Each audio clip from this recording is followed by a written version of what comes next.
अस्सलाम वालेकुम स्टूडेंट, कैसे हैं आप सब स्टूडेंट्स। उम्मीद है कि आप खैर आफियत से होंगे। आज हम पढ़ेंगे ओटी फर्स्ट ईयर के वाइवा इम्पॉर्टेंट क्वेश्चन यानी ओटी के, और इस तरह हम पढ़ेंगे आरआईटी के, और इस तरह हम पढ़ेंगे एमएलटी के। यानी हम इन तीनों जो मेन सब्जेक्ट हैं फर्स्ट ईयर के, उनको हम कवर करेंगे कि उनके कौन कौन से इम्पॉर्टेंट वाइवा क्वेश्चन हैं। तो जो क्वेश्चन मैं आपको बता रहा हूँ तो आप उनको अंडरलाइन कर लें, उनको लिख लें, तो उनको तैयार कर लें, उनका जवाब बुक से देख लें। अगर आप हमारे चैनल पे न्यू हैं तो सब्सक्राइब करें, कमेंट करें, लाइक करें। ठीक है, तो चलते हैं टॉपिक की तरफ। तो हमारा फर्स्ट टॉपिक है ओटी इम्पॉर्टेंट वाइवा क्वेश्चंस। ठीक है ना। वो आपसे पहला सवाल पूछ सकता है कि ओटी का फुल फॉर्म क्या है। ठीक है ना। आपसे पूछ सकता है कि स्टरीलाइजेशन क्या होती है। फिर आपसे पूछा जा सकता है कि ऑटोक्लेव क्या होता है और कैसे काम करता है। अच्छा, और आपसे एक और सवाल पूछा जा सकता है कि इंस्ट्रूमेंट स्टरीलाइज करने के तरीके क्या हैं। इंस्ट्रूमेंट जो हैं वो हम उनको किस तरह स्टरीलाइज करेंगे। एसिपेटिक टेक्निक क्या होती है, ये भी आपसे क्वेश्चन पूछा जा सकता है। Infection control of the basic principles क्या हैं। फिर ये भी पूछा जा सकता है कि पीपीई क्या होता है, यानी पर्सनल प्रोटेक्टिव इक्विपमेंट्स क्या होते हैं। ओटी गोन और ग्लव्स स्टरीलाइज होते हैं कैसे, किस तरह होते हैं या नहीं होते, किस तरह होते हैं। फिर अच्छा, बायोमेडिकल वेस्ट क्या होता है, उसका कलर कोडिंग बताओ। ये भी आपसे पूछा जा सकता है, इंपॉर्टेंट क्वेश्चन है। ओटी में फ्यूमिजेशन क्यों की जाती है, ये आपसे सवाल पूछा जा सकता है। सीजर और फोर्सेप्स में फ़र्क क्या है। मयोज सीजर किस काम आती है, ये आपसे क्वेश्चन पूछा जा सकता है, इंपॉर्टेंट क्वेश्चन है, नोट कर लें इसे। नीडल होल्डर का फंक्शन क्या है, ये भी आपसे सवाल पूछा जा सकता है। रिएक्टर किस लिए यूज़ होते हैं, ये आपसे क्वेश्चन पूछा जा सकता है। कोचर फोर्सेप्स की सर्जरी में यूज़ होती है, ये सवाल आपसे पूछा जा सकता है। डिसइंफेक्टेंट और एंटीसेप्टिक में क्या फ़र्क है। ओटी फ्लोर किस केमिकल से क्लीन होता है, ये भी आपसे सवाल पूछा जा सकता है। इंस्ट्रूमेंट्स को क्लीन करने का प्रोटोकॉल क्या है। स्टीराइल और नॉन स्टीराइल एरिया में डिफरेंस करें। ओटी टेक्नीशियन का रोल सर्जरी से पहले क्या होता है। पेशेंट शिफ्टिंग का प्रॉपर तरीका बताएं। ओटी में पेशेंट पोजीशनिंग कैसे होती है। सर्जिकल टीम मेंबर्स कौन कौन होते हैं। प्री ऑपरेटिव और पोस्ट ऑपरेटिव केयर क्या होती है। हैंड वॉशिंग के साथ स्टेप्स एक्सप्लेन करें। ओटी लाइट का यूज़ और पोजीशनिंग बयान करें। टाइम आउट प्रोटोकॉल क्या होता है सर्जरी से पहले। तो ये तकरीबन 28 आपको इम्पॉर्टेंट वाइवा क्वेश्चन बताए हैं ओटी फर्स्ट ईयर के। आप इन्हें नोट कर लें, जब लेक्चर लिया करें अपने साथ कापी पेंसिल रखा करें या बुक रखी करें साथ में। जो क्वेश्चन हो उसे अंडरलाइन कर लिया करें, उससे निशान लगा लिया करें कि भाई ये क्वेश्चन है। फिर बाद में उसको तैयार करें ताकि आपका वाइवा अच्छा हो जाए। यही सवाल होंगे जो आपसे पूछे जाएंगे, तो इनको अच्छे से तैयार करो। चूँकि आप पहली बार वाइवा दे रहे हो, ओटी वाले फर्स्ट ईयर में हो, तो आपको मेहनत से पास करना होगा, याद करके पास करना होगा। ऐसे नहीं होगा। अगर आप कहेंगे ऐसे हो जाएगा तो साफ ज़ाहिर है हर जगह मुख्तलिफ किस्म के डॉक्टर्स होते हैं, तो ये पता नहीं होता कि कौन स्ट्रिक्ट है या कौन नहीं।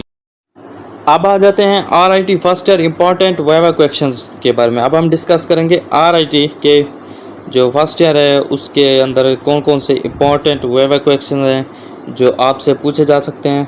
तो आप अपने कॉपी पेन पेंसिल बुक सामने खोल के रखें ताकि आप इजीली उनको अंडरलाइन करते जाएं और बाद में उनको तैयार करना, ताकि आपका वाइवा अच्छा हो जाए।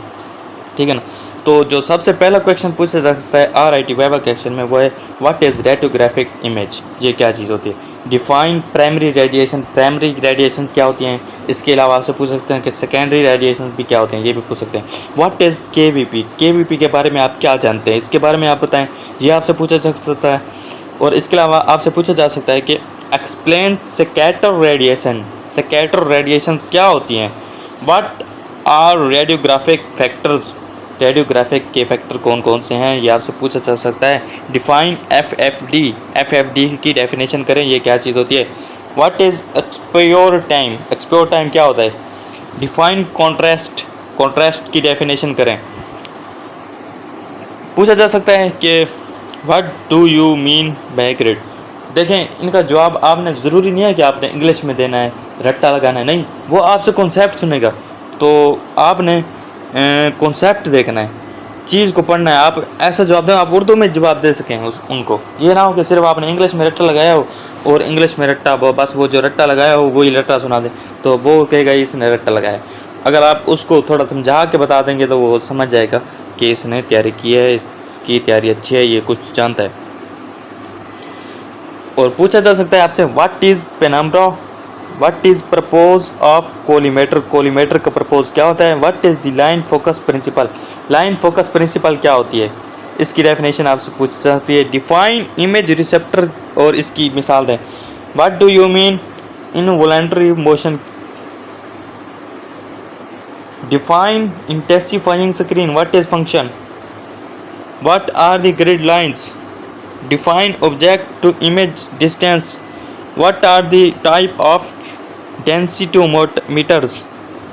Explain spatial resolution. ये आपको अहम से क्वेश्चन बताए हैं और RIT फर्स्ट ईयर के वाई के मुतालिक, तो इनको अच्छे से देख लो, अंडरलाइन करो।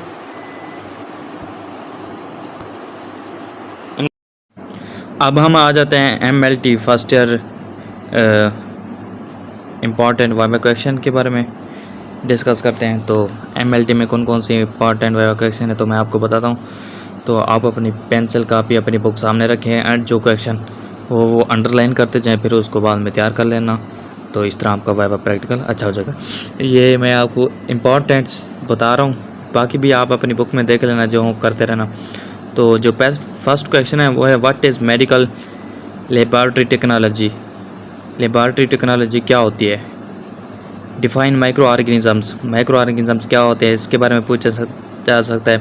इसके अलावा बैक्टीरिया वगैरह के बारे में भी आपसे पूछा जा सकता है। व्हाट इज़ एंटीकोगुलेंट, इनके बारे में पूछा जा सकता है। एंटीबॉडीज़ के बारे में, एंटीजेंस के बारे में, इन चीज़ों के बारे में आपसे पूछा जा सकता है। और आगे आ रहा है important question, component of bloods. आपसे डेफिनेशन भी पूछी जा सकती है कि ब्लड की डेफिनेशन क्या है, इसकी टाइप्स क्या हैं, तो इसमें कौन कौन से कंपोनेंट्स पाए जाते हैं, उनके नाम क्या हैं। और इसके अलावा ब्लड के बारे में पूछा जा सकता है कि इंसान में कितना ब्लड पाया जाता है, और ब्लड की प्रॉपर्टीज़, फंक्शनिंग, ये भी पूछी जा सकती हैं आपसे। अच्छा, आगे पूछा जा सकता है डिफाइन पिपेट, पिपेट क्या होती है, इसकी डेफिनेशन आपसे पूछी जा सकती है। स्टरीलाइजेशन की आप डेफिनेशन कैसे करेंगे, ये आपसे पूछा जा सकता है। वो आपसे टीचर पूछ सकता है कि आप स्टरीलाइजेशन के बारे में क्या जानते हैं। Name of the types of centrifuge, centrifuge की अक़साम के नाम बताएं, उनके बारे में थोड़ा सी आपसे वजाहत पूछी जा सकती है कि वो कैसे काम करती हैं, तो इनको अच्छे से देख लेना। और इसके अलावा what are the universal precaution, universal precaution क्या होती हैं। डिफाइन बफर, बफर की तारीफ़ करें। What is compound microscope, compound microscope क्या होती है, इसके बारे में आप क्या जानते हैं, ये आपसे पूछा जा सकता है। और इसके अलावा कंपाउंड माइक्रोस्कोप से रिलेटेड जो भी मतलब चीज़ें हैं वो आपसे पूछी जा सकती हैं। Name of the types of WBC, white blood cells की आपसे अक़साम पूछी जा सकती हैं। इसके अलावा रेड ब्लड सेल की, इसके अलावा यूकैरियोटिक्स की, प्रोकैरियोटिक्स की, इनके आपसे अक़साम पूछी जा सकती हैं, तो इनको अच्छे से करना। What is quality control, define fasting. What are gram positive bacteria, gram negative bacteria, इसके बारे में पूछा जा सकता है। Name the types of urine specimen. What are the electrolytes, name the clotting factors. What is the gram staining. What are enterobacteriaceae, enterobacteriaceae, इसके बारे में आपसे पूछा जा सकता है। इसके अलावा MLT में जो इम्पोर्टेंट क्वेश्चन है वो ये पूछा जा सकता है। MLT की डेफिनेशन पूछी जा सकती है। ये भी पूछा जा सकता है आप किस लिए कर रहे हैं, स्कोर का मकसद क्या है। ये भी आप लोगों से पूछा जा सकता है, तो इसके बारे में भी इंफॉर्मेशन ले लेना। इसके अलावा आपसे पूछा जा सकता है कि ये जो CBC होती है, जो कॉमन से टेस्ट होते हैं आम से, CBC, एचप्लोरी, इन चीज़ों के बारे में भी आपसे पूछा जा सकता है। तो ये टेस्ट वगैरह भी आप मतलब कवर कर लेना, किसी की रिपोर्ट पढ़ लेना, क्योंकि वो में भी उनके पास रिपोर्ट हो, वो आपसे रिपोर्ट पढ़वाएं, भाई ये रिपोर्ट पढ़ो, इसमें क्या कहता है, CBC के बारे में, एचप्लोरी के बारे में, इन चीज़ों के बारे में आपसे पूछा जा सकता है। और इनकी जो क्वांटिटी होती है, मतलब नंबर्स होते हैं इनके, वो भी याद कर लेना, क्योंकि वो आपसे पूछे जा सकते हैं।